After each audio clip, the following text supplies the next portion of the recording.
The rain had been pouring over Manhattan for 5 hours by the time Silvio Rinaldi stepped out of his own restaurant that November night, turning up the collar of his tailored coat, the faint scar along his jaw catching the sickly yellow of the streetlights. He'd just closed out a long evening, brushed off the usual flattery, and was walking toward his car with the unsettling calm of a man all of Lower Manhattan knew better than to cross. Then the girl stepped out of the shadows near the side entrance. She couldn't have been more than 27, thin, still in her waitress uniform that carried the smell of burnt coffee and grease, her apron not yet untied. Her flats were so worn that the toes had been wrapped in duct tape, and on her wrist there was a fresh grease burn, still red, that Sal could see from 6 feet away. She wasn't begging, she held no cup, no sign. She just stood there, soaked and shivering, with the strange deliberateness of someone who'd been waiting for one specific person and had just found them. "Are you Silvio Rinaldi?" she asked, her voice hoarse from the cold. His bodyguard took a step forward, but Sal raised a hand to stop him. "I am," he said. The girl pulled an old postcard from her pocket, its corners curled, soft at the creases the way things get when they've been carried against a body for a long time. The front showed a faded lighthouse somewhere on the Maine coast. She held it out to him. "My brother told me to find you," she said. "If he ever disappeared." Sal didn't take it right away. He looked at her, then at the postcard. "How long have you been standing out here?" She hesitated. "This is the 3rd place," she said. "My brother made me memorize 3. I tried the other 2 first." Sal took the postcard. He turned it over, and there, in handwriting he didn't recognize yet but soon would, were a few lines that ran cold through his chest. "If you're reading this, I was right. Start where it all started. She knows the door." But it was the name in the bottom corner that stopped him entirely. Elias Marsh. A name he hadn't heard in 3 years. A name he'd been told had left quietly. No trouble at all. He looked back up at the girl standing in the rain with her duct-taped shoes, and the eyes of someone long used to expecting nothing from anyone.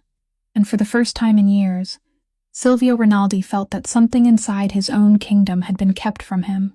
If a story about honesty, sacrifice, and the people the world overlooks moves you, hit that like button to support the channel. Don't forget to share this video with someone who needs reminding that the truth always carries its own weight. And subscribe right now so you never miss stories that reach straight for the heart. Sal said nothing more on the sidewalk. He only gave a slight jerk of his head toward the end of the street, where a small cafe had long since turned off its lights, and Della understood that it was an order, not an invitation. She followed him without a moment's hesitation. After all, she had already spent 5 grueling hours searching through the rain and moving between locations just to track him down, and she wasn't about to back down now. The cafe belonged to him, one of countless things that belonged to him and that this city would never fully list, and the bodyguard unlocked the door, then remained outside like a shadow. Inside it was dark and warm, the smell of old roasted coffee still lingering in the air. Sal pulled out a chair for her with an almost polite gesture, then went to the counter himself, turned on a single light, and made a cup of hot tea with the surprising ease of a man everyone assumed only knew how to order other people to do things like that. He set the cup down in front of Della. She wrapped both calloused hands around it, and Sal saw them trembling, not exactly from the cold anymore, but from something that had been held back too long and was only now beginning to be allowed to leave. He sat down across from her, in no hurry, and placed the postcard on the table between them like a piece of evidence. "What's your name?" he asked, his voice low and even, the voice of a man who didn't need to speak loudly for others to listen. "Della," she answered. "Adeline Marsh, but everyone calls me Della." He gave one nod, committing it to memory, then let the silence stretch just long enough for her to understand that he was waiting for the rest. "My brother went completely missing 10 days ago," Della said, and her voice broke on the words missing, as if hearing herself say it out loud for the first time made it real. "We've been running for 3 years. But 10 days ago, after he slipped back into the city to see me, he vanished into thin air. Not one call, not one message, nothing at all." Sal watched her with the composure of a man who had learned to read people in order to survive. And what he read there was not lies or calculation, but the true fear of someone who had only one thing left in the world, and that thing had just vanished. "Have you gone to the police?" he asked, though he had already guessed the answer. Della shook her head slowly. "He told me not to," she said. Before everything happened, he told me again and again that if one day he disappeared, I absolutely mustn't go to the police, that they couldn't help, that the only person who could help was a man named Rinaldi. She lifted her eyes to him, and in that gaze there was both confusion and a fragile trust she had placed in the words of her absent brother.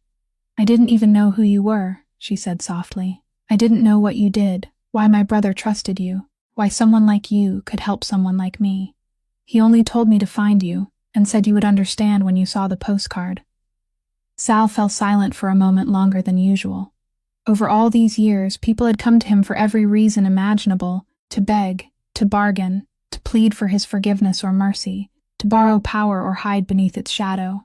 But no one had ever stood in the rain for 5 hours, just to hand him someone else's faith as if it were the last precious thing they owned. No one had ever told him that there was a man, somewhere in the years that had passed, who had quietly prepared a path for his younger sister to find him as a last salvation.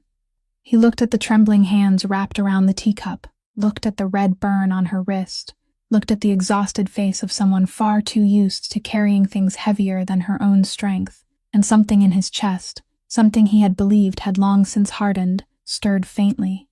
"Your brother," he said slowly, one word at a time, placed his trust in the wrong person. That happens often enough, but placing trust in the right person without knowing why is something else.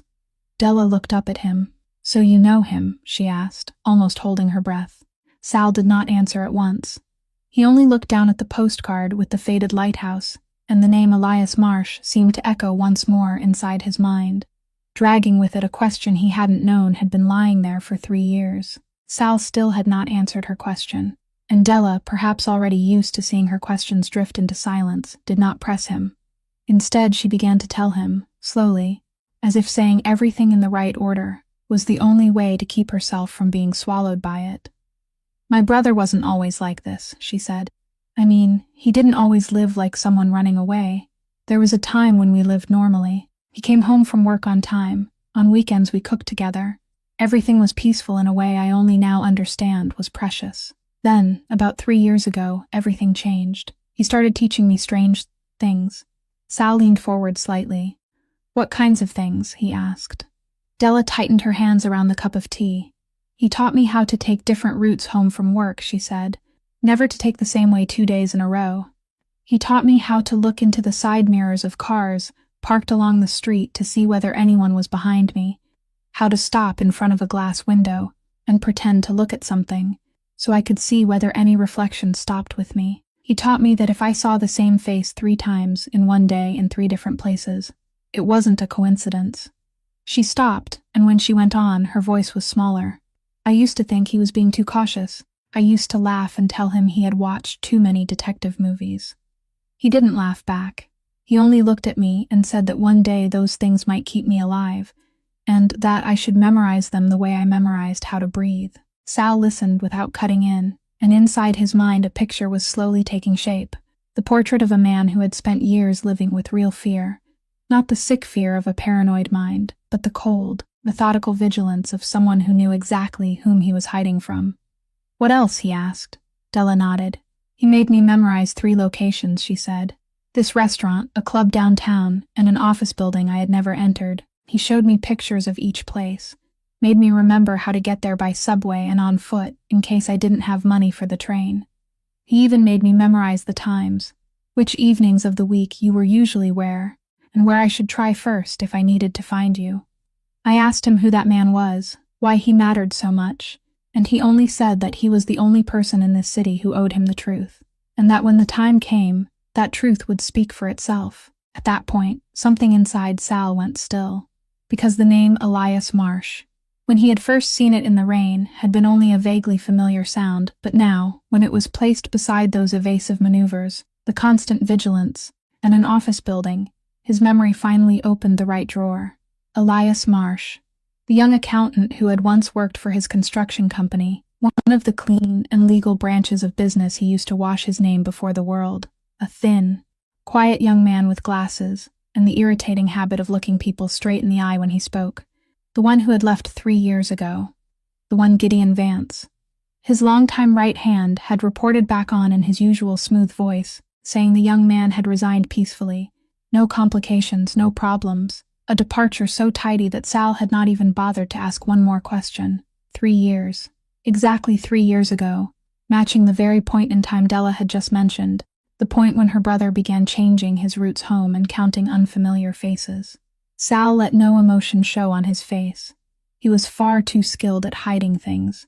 But beneath that composure, a thought had sparked and flashed through him, thin and sharp as a pulled thread, that a man did not simply resign peacefully and then spend 3 years teaching his sister how to run. He looked at Della and asked, in a voice that sounded indifferent but was not indifferent at all, "What did your brother do for work before all of this started?"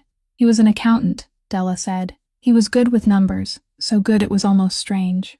When we were little, I used to see him glance over a page full of numbers and point right at one line and say this part is wrong, without needing to calculate anything, as if the numbers had told him by themselves whenever they were lying." Sal did not answer those words aloud, but inside him, a door he had closed and long forgotten softly opened, and memory came flooding back with a clarity that almost startled him. It had been a late afternoon many years earlier, in the meeting room on the upper floor of the construction company, where the last sunlight of the day slanted through the large panes of glass and fell across the long polished table. Around that table had been Saul's familiar men who knew how to nod at the right time and stay silent in the right places, men who had never dared tell him anything except what he wanted to hear. And then there had been the thin young man with glasses sitting at the end of the table, a man who had been hired less than a year earlier, standing up in the middle of the meeting, placing a file in front of Sal and saying in a calm but clear voice that a number here didn't match. The whole room went silent. The men around the table glanced at one another, a few turning pale, because no one pointed directly at a report prepared by Sal's own trusted men and said there was a problem with it. No one did that in front of him and lived peacefully to tell the story. Sal remembered lifting his head slowly and looking straight into that young man's eyes, waiting for the familiar fear to appear the way it always appeared on the face of anyone who dared stand between him and something unpleasant. But that fear did not come. Elias Marsh only looked back at him, not challenging, not shrinking, simply standing there with the truth in his hands, like a man carrying something too heavy but refusing to set it down. "There is money going out with no matching money coming in," he said. "It could just be a recording error. But if it isn't, then you should be the one to know before anyone else." Sal had not become angry, which he still remembered afterward. He should been angry, should taken it as insolence. But instead, he had felt something close to respect, that rare feeling of a man who had spent his whole life surrounded by flattery suddenly hearing one honest sentence. He had taken the file, given one nod, and said thank you. 2 words he rarely said to anyone, and then, like everything else in his world, he had handed it to the person he had always trusted with such things. He had given the file to Gideon Vance and told him to look it over and see whether that young accountant was right or wrong. Gideon, with his silver hair and gold-rimmed glasses and the measured voice that had served Sal's family through 2 generations, had taken the file, smiled kindly, and a few days later returned to say the boy was eager but inexperienced, that he had mistaken an advance payment for a missing sum, that everything was actually perfectly fine. And Sal had believed him. Of course he had believed him. He had trusted Gideon on that day just as he had trusted Gideon on every other day, without a single flicker of suspicion, because there are certain kinds of trust people never think to place on a scale. Now, sitting in the dim cafe across from that young man's sister, Sal realized that he had never seen Elias Marsh again not long after that meeting. A few months, perhaps, and yet Sal had accepted that sudden departure without a second thought. He, Silvio Rinaldi, the man people believed missed nothing that happened inside his own kingdom, had simply let it go without asking a single question. He looked at Della through the weak yellow light, and for the first time since she had stepped out of the darkness, he felt not curiosity, but something heavier, something close to the feeling of a man who had just realized the door he thought he had locked long ago had never truly been closed. Sal stood, walked to a corner of the cafe where the light did not reach, and took out his phone to call a number he did not need to search for in his contacts. The person who answered on the other end was Marlene Cho, his security advisor, a woman who had spent many years as an investigator before leaving the force and stepping into Saul's world, the the person he called whenever he needed something done in absolute silence and with absolute precision. He spoke softly, in short, concise sentences, and Marlene listened in the way of someone already rearranging her entire evening in her mind. He told her about the girl in the rain, about the postcard, about the name Elias Marsh. And he heard a brief silence on the other end, the silence of someone who had just realized this was no small matter. Elias Marsh, Marlene repeated, your former accountant. Yes, Sal answered. He was supposed to have resigned 3 years ago. I want to know exactly what happened when he left. I want to know who handled the paperwork, who signed it, who was the last person to speak with him.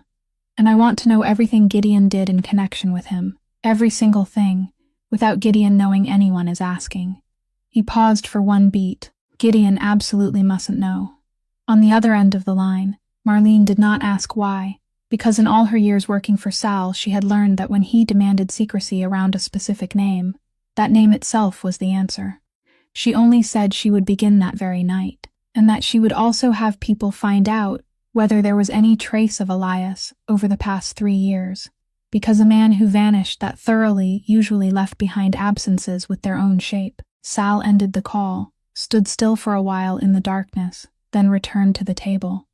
Della was still sitting there, both hands still wrapped around the cup of tea that had gone cold, and he realized she had stopped trembling, not because she had grown warm, but because she was exhausted, the exhaustion of someone who had held herself taut for too long and had finally reached her limit. You can't go back to where you were staying, he said. Della lifted her eyes, confused. I don't even have anywhere to go back to, she answered softly. Since my brother disappeared, I haven't dared sleep in my rented room anymore. I sleep in the break room at the diner, or on the night trains. Sal looked at her for a while, and something in the way she said that, as if it were the most ordinary thing in the world, touched him more deeply than the tears she did not shed. He called the bodyguard in, gave a few instructions, and ordered him to take Della to one of the apartments he kept for times when a discreet and safe place was needed, a place with no name of his attached to it, a place no one knew about, guarded without display. You'll stay there tonight, he told her. Someone will keep watch. No one will find you there. Della looked at him, and in her eyes was a question she did not speak aloud, the question of why a man like you would do this for someone like me. But she was too tired to ask, and perhaps she had also learned long ago that not every act of kindness needed to be explained right away. That night, for the first time in many weeks, Della slept without jolting awake at every footstep in the hallway, a deep and empty sleep belonging to someone finally allowed to let go. But what neither she nor Sal knew, in that false quiet of the night, was that long before she had stepped out into the rain to find him, other eyes had already been watching her. The people who had followed Elias's trail for 3 years and lost him 10 days ago now had only one thread left to hold on to, and that thread was the sister he had left behind, the woman they had been quietly watching from, before she even knew she was being hunted. The next morning, Sal came to the apartment close to noon, and he found Della awake, sitting by the window with a cup of coffee and a small notebook resting on her lap. She looked very different from the girl who had stood soaked in the rain the night before, still tired, but no longer carrying that strained look of a cord about to snap, and when he stepped inside, she hurriedly closed the notebook with both hands, an instinctive gesture of someone protecting the most precious thing she had. Sal noticed it. He noticed everything, but he did not ask right away. He sat down in the chair across from her and asked whether she had slept, and Della nodded, saying it had been a very long time since she had slept like that. Then, perhaps because of the quietness of the room, perhaps because for the first time someone was willing to sit still and listen, she began to speak, and this time it was not about protocols of flight or unseen shadows, but about something much farther back. My mother died when I was very small, she said, so small that I can barely hold on to any clear memories of her, only blurred pieces, the smell of some kind of cake, a soft song in the kitchen, hands dusted with flour. My father left not long after that. He didn't die, he simply left and never came back, and I learned early that there are absences colder than death. Elias was only a teenager then, but he became everything I had. Sal listened in silence, and Della went on in an even voice that carried both gratitude and pain, saying that her brother had taken her on as if she were the very purpose of his life, that he had done everything he could so she would never have to feel deprived, in the way a child should never have to feel. He worked all kinds of jobs, she said. There were times when he worked 2 or 3 at once, going to school during the day and working at night, just so I could keep going to school, so I could have books, so I could have a roof over my head, no matter how modest it was. He never let me see him tired, though I knew he was exhausted. He always told me that as long as I studied properly, as long as I had a future, everything he did was worth it. I once went to college, she said, and this time her voice sank a little, but I had to leave before finishing when he fell into trouble, because I couldn't just keep standing there watching him carry everything alone forever. Sal looked at the notebook in her hands, and at last he asked, in a voice gentler than the one he was used to using, "What is that?" Della looked down at the notebook, and a smile passed across her lips, the first smile he had seen on her. "This is my mother's recipe book," she said. "It's almost the only thing left of her, and the only thing we carried with us through every move. Over the past 3 years, we moved so many times I can't even count them, from one city to another, each time only able to take whatever could fit inside one bag. But a few weeks after we finally arrived here in New York, Elias realized they were closing in again. Every single time we moved, he reminded me of the first thing, don't forget Mom's notebook. There were things we left behind, clothes, belongings, even things I loved, but never this notebook. He always said it was the most precious thing in our family, and he made me keep it as if I were keeping my own life safe." She gently stroked the worn old cover with her fingertips, as tenderly as if she were touching a hand.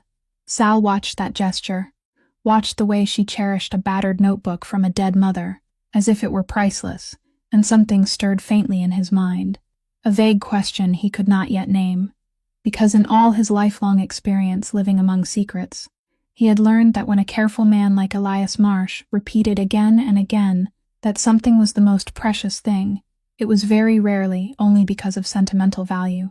While Della rested in the other room, Marlene contacted Sal to deliver the grim details of her initial investigation. He listened in absolute silence, not a single muscle on his face moving, his anger freezing into ice. "There are people hunting a girl right inside my city," Sal said, his voice dropping to a dangerous whisper. "An organized manhunt has been pursuing her brother for 3 years, and someone inside deliberately kept me from seeing it." Marlene didn't need to say the name out loud. They both knew it was Gideon Vance, she murmured over the line. "They believe her brother left something behind, Sal. They think she is carrying it without even knowing it herself." Sal stood motionless by the window as the pieces began to move precisely inside his mind. A man as careful as Elias Marsh would never place a deadly secret in his sister's hands in a way that allowed her to know she was holding it, because a person who doesn't know what she carries cannot reveal it under threat. He would hide it inside something she would never throw away, something she would cherish and carry through every single move. In that flash of clarity, Sal remembered how Della had hurriedly closed the old recipe book with both palms earlier that morning. He turned back toward the living room, a sudden urgency on his face. "The notebook," he said softly to himself. "The thing we need has been in this room from the beginning." Sal sat down across from Della, and in the gentlest voice he could manage, he told her that he needed to see her mother's notebook. Della instinctively hugged it tightly to her chest, and he did not blame her for that. He only explained patiently that the men who had cornered her on the street were not looking for her for some random reason, that they believed her brother had left something behind, and that he was beginning to think that thing might be right there in her hands without her knowing it. Della looked down at the notebook, then up at him, the struggle clear on her face, because to her, this notebook was her mother, her childhood, everything that remained of a home. Not a weapon in a war she did not even understand. But she was also too tired of understanding nothing, and at last she placed the notebook on the table and opened it. Sal and Marlene bent over the yellowed pages, covered in the soft, slanting handwriting of a woman long dead, recipes for cakes, stews, little notes in the margins about adding a bit more cinnamon or a bit less sugar. At first glance, there was nothing unusual, only the cookbook of an ordinary mother, and Sal almost doubted his own reasoning. But then Della turned to one page, and her hand stopped. "This is Mom's birthday cake recipe," she said softly, her voice trembling a little. "She made it for me every year when I was small, and after she died, Elias made it from this recipe for me on every birthday, never missing a year, not even during the hardest ones." Sal looked at the page, and something immediately struck his eye. The eye of a man used to reading ledgers to find what did not belong. In the middle of the ingredient lines written in the mother's handwriting, there were several numbers, added in a different hand, newer, darker, the neat and precise handwriting of someone accustomed to working with numbers. Those numbers were hidden among the ingredients so cleverly that anyone glancing over them would assume they were measurements. But when Sal read carefully, he realized they made no sense. No cake recipe would ever need numbers like that, in an order like that. "Della," he asked, "did your brother ever say anything about this notebook, telling you to keep it safe?" Della frowned, searching through her memory. Then her eyes suddenly widened. "Yes," she said slowly, as if each word were returning to her from someplace very far away. "He used to joke about it. He said Mom's recipes were the most precious thing in our family, and that I had to memorize every number in them, that I mustn't get even one digit wrong. I thought he was joking. I thought he only wanted me to remember Mom's cake recipe exactly." She lifted her eyes to Sal, and the truth began to open in them like light entering a dark room. "He wasn't talking about making cake, was he?" she whispered. Sal slowly shook his head. Marlene had already taken out paper and pen, and together they copied down the string of numbers hidden among the ingredient lines, arranging them in the exact order in which they appeared, and when the complete sequence appeared on the blank sheet of paper, Marlene let out a quiet sound. "This is a code," she said, "for a safe deposit box at a bank. I've seen enough to recognize this format." The whole room fell silent for a moment. Sal straightened, and inside his mind, everything finally locked into place with perfect, chilling precision. "This is why they've been hunting you all this time," he told Della. "Whoever is behind all of this knows your brother had something in his hands that could destroy him. Some kind of evidence. But he doesn't know what that evidence is, doesn't know what form it takes, and doesn't know where it was hidden. That's why he couldn't simply destroy it. He had to find it. And the only thread leading to it, for the past 3 years, has been you, the woman carrying the key to everything right beside her without ever knowing it, hidden inside the recipe for her own birthday cake." The bank stood in a quiet part of the city, an old building with stone columns, and the solemn atmosphere of places that had kept other people's secrets for hundreds of years. Sal had arranged everything in a single morning, because there were doors that always opened for a man like him, without questions being asked, and the number sequence hidden inside Della's mother's birthday cake recipe turned out not only to be the code to the safe deposit box, but also matched the name Elias had registered 3 years earlier, a false name he had used to rent that box in preparation for this exact day. They were led down into a basement room, where rows of metal boxes lined the walls, and the bank employee pulled out the box bearing that exact number, placed it on the table in the center of the room, then quietly left, closing the door behind him. Only 3 people remained in the room: Sal, Marlene, and Della, who stood close beside the box with her hands clenched together, because she understood that whatever lay inside it was the very thing that had taken her brother from her, the reason for all those years of running, for the roundabout routes, for the fear that had become as ordinary as breathing. Sal looked at her, and with a silent gesture he yielded the moment to her. "You should be the one to open it," he said. "Your brother left it for you." Della placed her hand on the lid, drew in a deep breath, and opened it. In that moment no one breathed. Inside the box, there was no gold, no money, nothing glittering at all. Only 2 items lying side by side against the cold metal. The first was a small black memory card no bigger than a fingertip, silent and tiny, so small it almost seemed absurd to imagine that something so little could be what people had hunted for 3 years, what had been powerful enough to make a man disappear from his own sister's life. The second was a neatly folded stack of papers, 4 pages, covered from top to bottom in careful, even handwriting. Sal picked up the papers first, and the instant his eyes touched the first lines, something in his chest tightened, because he recognized that handwriting. It was the same handwriting on the back of the postcard with the faded lighthouse, the handwriting that had chilled his whole chest on the rainy night when Della stepped out of the darkness, the handwriting of a man he had once believed had left quietly. Della looked at the papers in his hand and her voice broke. "That's his handwriting," she whispered. "That's Elias's handwriting." Sal nodded slowly, his eyes still fixed on the page.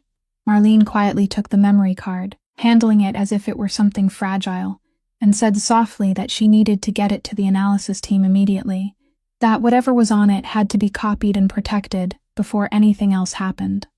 But Sal barely heard her. His eyes had been seized by the 4 pages, by the first line Elias Marsh had written, a line that opened with Sal's own name, as if that man, 3 years earlier, had sat down and written this letter with the cold certainty that one day it would end up in exactly these hands. Sal pulled over a chair, sat beneath the basement room's light, and amid the breathless silence of the 2 women waiting, he began to read what the young accountant from years ago had left for him, the truth he had carried for 3 years and hidden behind a mother's cake recipe. The letter began with his name, Mr. Rinaldi, and from the very first line, Sal could feel the voice of the writer, calm, clear, without a trace of self-pity, exactly the voice of the young accountant who had once stood up in that meeting room years ago and pointed straight at a number that did not match. If you are reading these lines, Elias had written, then it means I am no longer here to tell you myself, and it also means that you have finally agreed to look at the thing you should have looked at 3 years ago. I am not writing to blame you. I am writing so you will know the truth, because you are the only person with enough power to do something about it. Sal kept reading, and each line pulled him back to that afternoon, in the meeting room he had thought he had forgotten. Elias wrote that the mismatched number he had discovered that day was not a bookkeeping error, as he had once politely suggested, but the beginning of something much larger. After that meeting, he had not stopped. He had quietly followed that stream of money, night after night, and what he found made his blood run cold. There was an entire network of construction contracts that did not exist, projects that lived only on paper but had never broken ground, ghost contractors that were nothing but empty names, created to legitimize the flow of money. Through those false contracts, part of the company's money flowed steadily outward, month after month, year after year, into accounts that all eventually led back to one place. And the man behind that entire intricate machine, the man who had designed it from the beginning and operated it in silence for so many years, was Gideon Vance. Sal stopped at that name.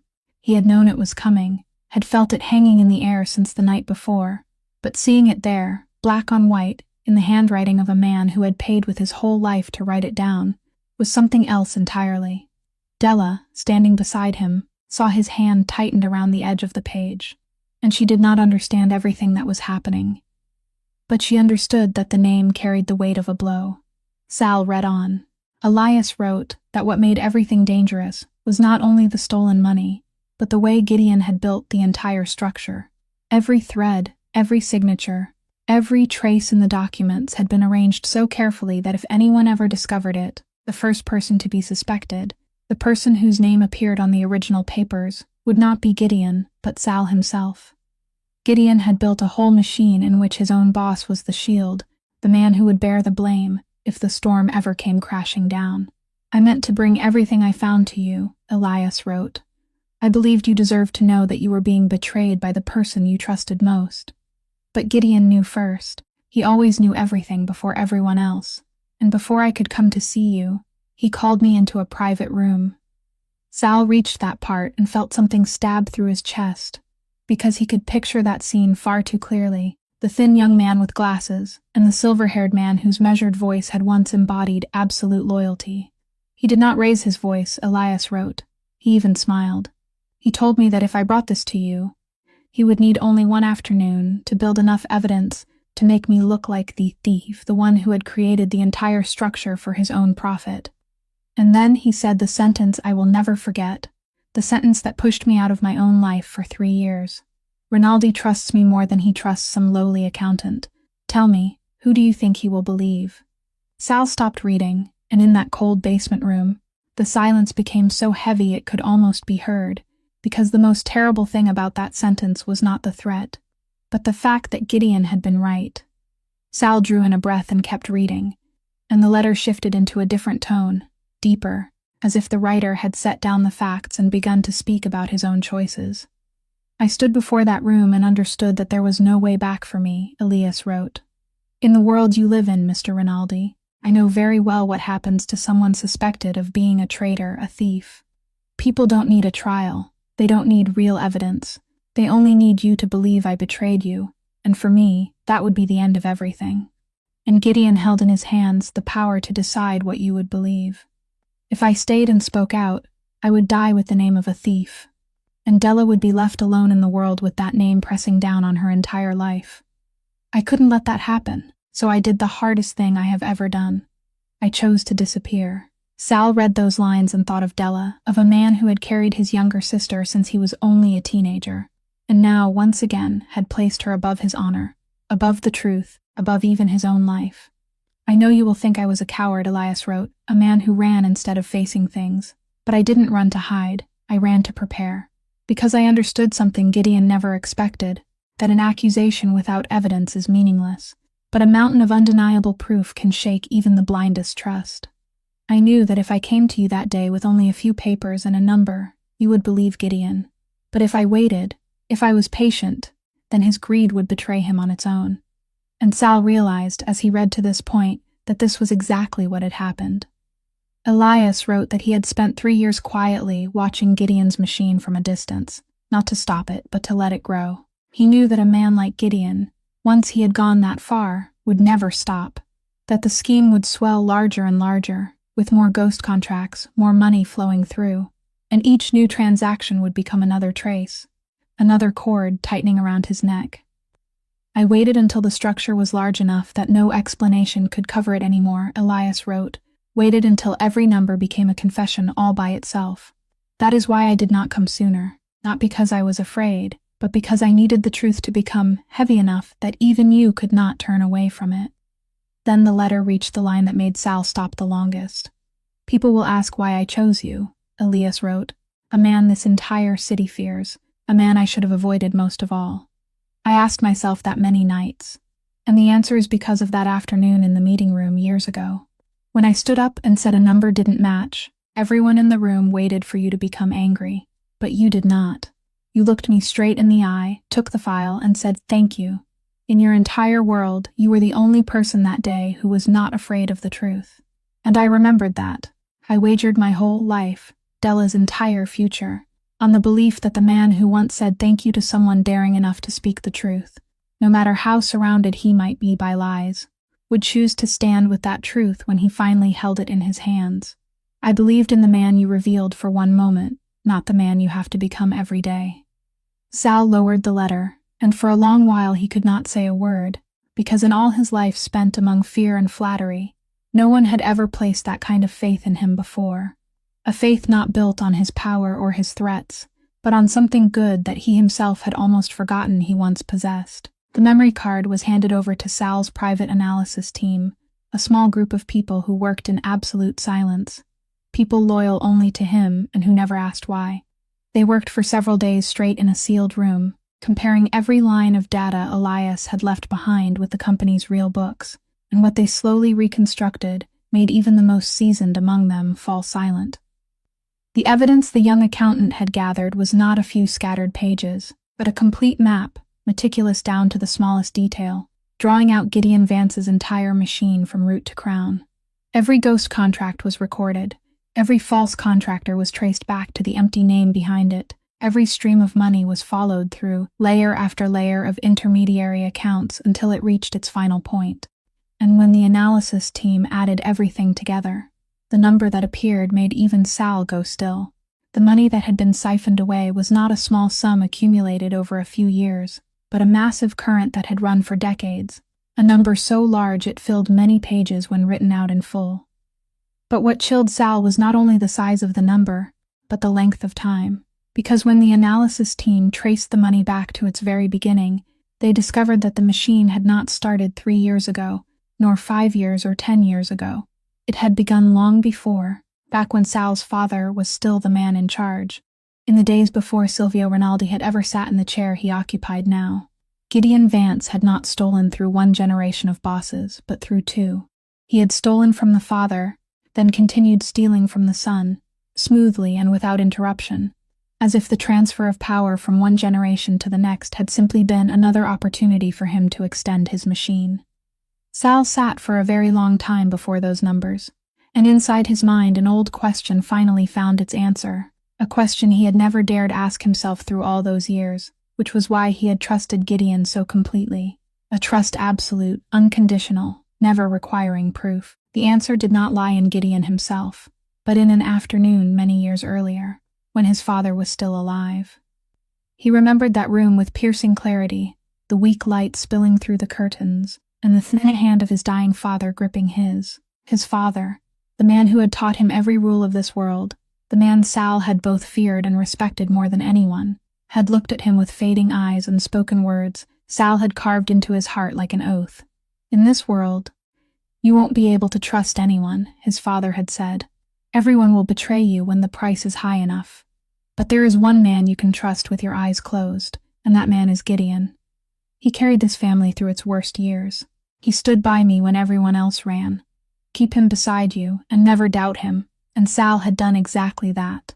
For all those years, he had given Gideon Vance a trust he had given no one else on earth, not because of what Gideon had done for him, but because of the final words of a dying father. He had not trusted Gideon, he had trusted his father, and Gideon, through all those years, had understood that very well.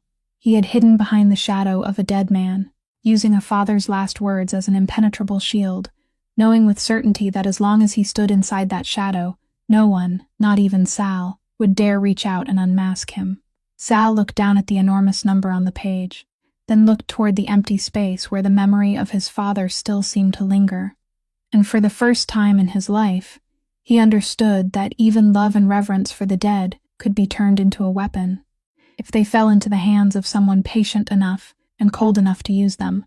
But Gideon Vance was not the sort of man who sat still and waited for the blade to fall. An old fox who had slipped between the most dangerous people in the city for decades without once losing his footing, he never allowed himself to be passive. When Marlene's discreet questions began to spread, no matter how carefully they were carried out, there were still small ripples that reached the ears of a man accustomed to listening for every sound inside this underground kingdom. And Gideon, with the instincts of an old fox, smelled danger before it had fully taken shape. He understood that someone was digging into the past, that the name Elias Marshart had returned after 3 silent years, and he knew there was only one move left, which was to reach Sal before the truth could. So one morning, Gideon came to Sal on his own, without being summoned, wearing the manner of a loyal man worried for his master. He entered with his gold-rimmed glasses and neatly combed silver hair, carrying a thick file under one arm, and the familiar kindly smile that had soothed Sal through so many years. "I heard someone has been stirring up old matters," Gideon said, his measured voice full of concern, "and I couldn't sit still knowing someone was taking advantage of your kindness, Silvio." He placed the file on the desk and opened it with the unhurried ease of a man certain of the card in his hand. "That accountant, Elias Marsh," he said, shaking his head as if in sorrow. "I had hoped I'd never have to mention that name again. You remember I told you he left quietly. The truth is, I hid something from you because I didn't want to trouble you with it.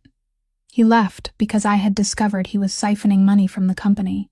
And then, with the mastery of a man who had prepared for many days, Gideon began spreading before Sal the forged documents he had built with painstaking care. Bank statements counterfeited with delicate precision, signatures skillfully imitated, money trails rearranged so that every arrow pointed toward Elias. He was clever, Gideon said, clever and dangerous. He created an entire system to steal.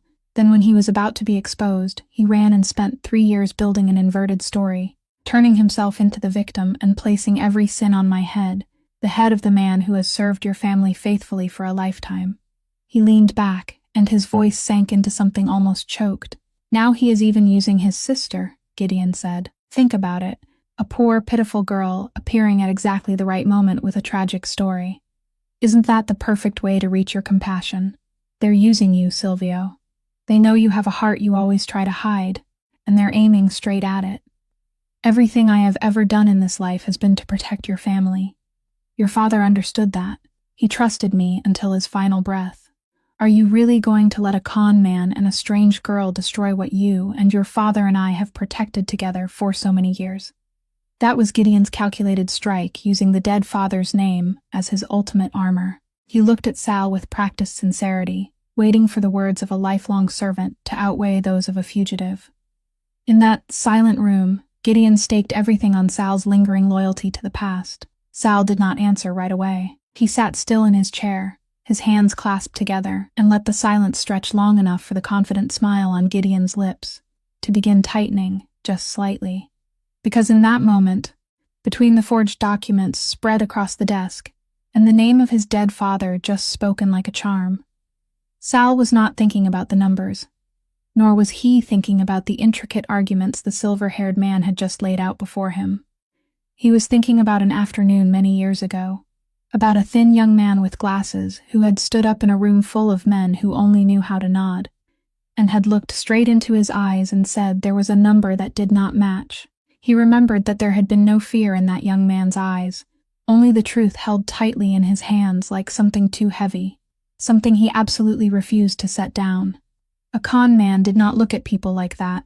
A thief did not voluntarily point out the flaw in the very numbers he should have been trying to hide.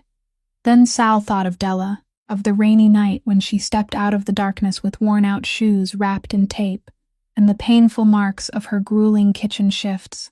A girl who had stood in the rain for 5 whole hours not to beg for a single dollar, but only to deliver the trust of her absent brother. He thought of the way she held her mother's notebook against her chest, the way she stroked its worn old cover, as tenderly as if touching the hand of someone long dead, and he knew, with a cold certainty beyond all evidence, that no one could perform that. No scheme, no matter how elaborate, could create a girl with hands calloused from waiting tables and a torn recipe book cherished like a treasure. That poverty was real. That fear was real. The love her brother had for her was real, so real that he had traded away his entire life to keep her safe. And when Sal finally lifted his eyes to Gideon, there was no doubt left in them, only an icy stillness. All his life, Sal realized he had mistaken longevity for loyalty. Gideon had exploited that blind spot for decades, hiding behind the memory of a deceived father. But honesty was not measured in years. It was measured in moments of truth. The young accountant had sacrificed everything for it, while the silver-haired man across from him had turned lies into a career. That blind inheritance ended here, in this room, at this exact moment. Sal rose from his chair, and the shift in his posture instantly froze the air in the room, because Gideon, the man who had been reading Sal for so many years, for the first time could not read what was coming. "You were right about one thing, Gideon," Sal said, his voice low and even, more frightening than any shout. "My father trusted you until his final breath." He paused, and his eyes locked on to the silver-haired man. "That was the greatest mistake of his life, because you thought the shadow of a dead man would protect you forever. But the dead are not here anymore. Only I am." The smile on Gideon's lips vanished completely, and for the first time in decades, the silver-haired man felt the solid ground beneath his feet begin to shift. He opened his mouth to speak, but Sal had already turned and nodded to Marlene, who stood silently by the door, and she stepped forward and placed another file on the desk, far thicker than the forged documents Gideon had just spread out, and this time the pages were real. "This is what you should be looking at, Silvio." No, Sal no longer called him by the old familiar tone. He opened the file slowly, page by page, and each page he turned was another piece of the machine Gideon had spent a lifetime building. "Ghost contracts," Sal said, each word falling like drops of ice. "Contractors that do not exist. Money streams passing through layer after layer of accounts, all of them leading back to one place in the end. An accountant you thought you had handled neatly spent 3 years rebuilding everything, one thread at a time, until there was no corner left for you to hide in." Gideon looked down at the pages, and his face, which had become far too skilled at concealment, failed this time to hold its composure. He tried to salvage what he could, his voice sinking into something almost pleading. "Silvio, your father told you to trust me. He held your hand and told you never to doubt me." And that was when Sal said the thing that seemed to make the whole room go still to listen. "My father told me to trust you," Sal said slowly, his eyes locking onto Gideon, "but he didn't know you were siphoning his money while sitting beside his sickbed. You didn't just betray me, Gideon. You stole from the very man who placed his dying faith in you." The silence after that sentence was so heavy Gideon could not speak, because no lie could remain standing before a truth that bare. Sal closed the file, and when he spoke again, his voice had shifted into the cold calculation of a man delivering judgment. "I could end this the way our world usually ends such things," he said. "You know that, and perhaps you have been waiting for it, but I won't give you that ease. The originals of all this evidence, every number, every name, every trace, have been copied and stored in places even you cannot reach. As long as you live in silence, keep not 1 cent of the fortune you stole, and disappear from this city, and from everything that ever belonged to me.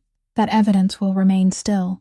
But if you touch that girl, her brother, or anyone under my protection even once, then everything you have done over 30 years will be placed in the hands of people with enough power to turn the rest of your life into hell. You will live, Gideon. But you will live like a shadow, without power, without assets, without a name to hide behind. And every day you have left, you will know that life rests in my hands. Gideon stood there, the man who had once been the second most powerful figure in this kingdom, now looking as if he had aged 10 years in only a few minutes. All the wisdom he had gathered over a lifetime, unable to find one move left to make. He looked at Sal one final time, and in his eyes was the bitterness of a man who at last understood that the shadow he had hidden behind for so long had vanished, that the son he had thought was still bound by his father's last words had cut that cord himself. Then, without a single word, Gideon Vance turned away, walked out of the room, and stepped out of the world he had lived on like a parasite for an entire lifetime, carrying nothing with him except the heavy silence of a man who had lost everything and still had to go on living. It was Marlene who found him. With the memory card decoded and the network of sources she had built over many years, she followed the faint traces Elias had left behind, those absences with their own shape that she had once spoken of, and all of them led to one place, a small coastal town in Maine, where a lighthouse stood quietly on a rocky point overlooking the ocean, the very lighthouse printed on the postcard Della had handed to Sal on that rainy night. When Marlene reported back, Sal did something the people around him did not expect. He said he would go himself. He drove for many hours north, out of the city, through forests turning the colors of late autumn, until the road narrowed into a thin strip of asphalt running along the coast, and the salty air came through the window glass. Elias lived in a small wooden house tucked at the foot of the lighthouse, a place so isolated it seemed almost forgotten by the world, and when Sal knocked on the door, the man who opened it was the young accountant from years ago, except now he was thinner, with more lines around his eyes, carrying the deep weariness of someone who had lived too long in unbroken vigilance. The two men looked at each other across the doorway, and in that moment no words were needed. All 3 years of silence seemed to settle between them. "The girl is safe," Sal said first, because he understood that this was the first thing this man needed to hear. Something in Elias's face loosened, not all of it, but the part that had been holding its breath in fear for his sister for so long was finally allowed to let go. "I know," he said softly. "Your Marlene messaged me this morning." They sat down at the rough wooden table overlooking the sea, and Elias told Sal the last part of the truth, the part even the letter had not fully revealed. He had not vanished by choice, nor had he staged a grand trap. 10 days earlier, I had secretly slipped back into New York just to see her from afar. But Gideon's men finally caught a whisper of my trail and began closing in. I knew that if I stayed near her, Della would be caught up in it too, so I made a split-second decision to run with nothing but the clothes on my back, deliberately leading the hunters completely away from New York to keep her safe. In those chaotic hours, unable to contact her directly without putting a target on her back, I managed to secretly send the old postcard to the diner where she worked, leaving her that desperate final instruction: find Silvio Rinaldi. I didn't want to leave her behind, Elias said, his voice cracking with raw emotion as he looked out at the ocean. But they were right on my heels. If I stayed, they would have caught us both. If I went to you myself, Gideon would have intercepted me before I ever reached your door. My only hope, my absolute last gamble, was that she could reach you safely as an innocent messenger, carrying a truth they didn't know she possessed. I spent every second of these past 2 weeks terrified that my absence would destroy her. Sal looked at him, and in his voice was a question that had been haunting him for many days. "You should come to me 3 years ago," he said. Elias slowly shook his head, his eyes turned toward the gray sea. "I didn't run because I was afraid of you, Rinaldi," he said. "I ran because she had no one in the world but me, and if I was wrong, if you believed Gideon instead of me, then she would have had no one left at all. I couldn't gamble my sister's life on faith that hadn't been proven. I needed you to see the truth with your own eyes, not hear it from the mouth of someone Gideon could ruin in a single afternoon." Sal fell silent because he understood, and there was nothing left to blame. He stood, walked to the door, and gave a signal. And when Della stepped out of the car, when she saw her brother standing there on the threshold of the wooden house, alive and made of flesh and bone after all those long days when she had thought she had lost him forever, she froze for 1 second, then ran to him, and the brother and sister clung to each other beside the windswept sea, unable to speak, with only the sound of the waves and the sobs of someone who had finally found the only family she had in the world again. Several months later, on a quiet street in Brooklyn, a small diner opened its doors, with a simple wooden sign hanging over the glass entrance. Inside, the smell of fresh baked pastries drifted warmly from the kitchen every early morning, and regular customers began to come, not only for the food that tasted like home, but also for the strange sense of peace the place seemed to give. Della stood behind the counter, still the same resilient girl from years before, but now her hands no longer trembled, moving instead with a newfound grace and confidence that comes from finally being safe. She cooked from the recipes in her mother's notebook, and that notebook now rested on a small shelf in the kitchen, returned to its humble and rightful purpose, no longer a hiding place for deadly secrets, but simply a mother's recipes passed down to her child. Sal had helped her open the diner, quietly, without display, in the way of a man who understood that the most meaningful gift was not charity, but the chance to let someone stand on her own 2 feet. Elias lived in a small apartment only a few steps from the diner, and every evening he sat at the familiar table by the window to help his sister keep the books. The numbers now no longer weapons or evidence, but only the ordinary numbers of a little diner growing day by day. The wariness that had been carved into him through 3 years finally began to fade, giving way to the gentle light of a man who no longer had to look over his shoulder. On the wall near the cash register, inside a plain wooden frame, hung the old postcard with the faded Maine lighthouse, placed there not as a reminder of pain already past, but as a quiet testament that sometimes the right message, placed in the right hands, at the right moment, can change everything. And if there is one thing this story wishes to leave behind, it is that true justice rarely takes the shape of burning revenge. It is not an explosion, nor a glorious moment of victory. Sometimes justice is simply the smell of bread fresh from the oven on an ordinary morning, in a place where no one has to live in fear anymore. The deepest lesson those 3 people leave us is that trust should not be placed in status, in power, or in the number of years someone has stood beside us, but in the true nature of a person, in what they choose to do when the truth becomes inconvenient. And holding on to it means losing everything. A poor waitress and an overlooked accountant, people the world often passes by without bothering to look back, turned out to be the most honest and courageous of all, and their dignity did not depend on wealth or power, but lived in the straightness of their hearts. Every person, no matter how humble, deserves to be respected and trusted for who they truly are. If this story has touched your heart, please subscribe to our channel, press like, and share it, so we can continue checking and listening to more meaningful stories every day. How do you feel about this story? About Elias's quiet sacrifice, Della's courage, and Sal's final choice? Please leave a comment and share the feelings from deep within your heart, because we always hope to hear what you think. Thank you for taking the time to listen until the very last moment. We wish you and your loved ones abundant health, a joyful life, peace, and calm every day. Goodbye, and we'll see you again in the next videos.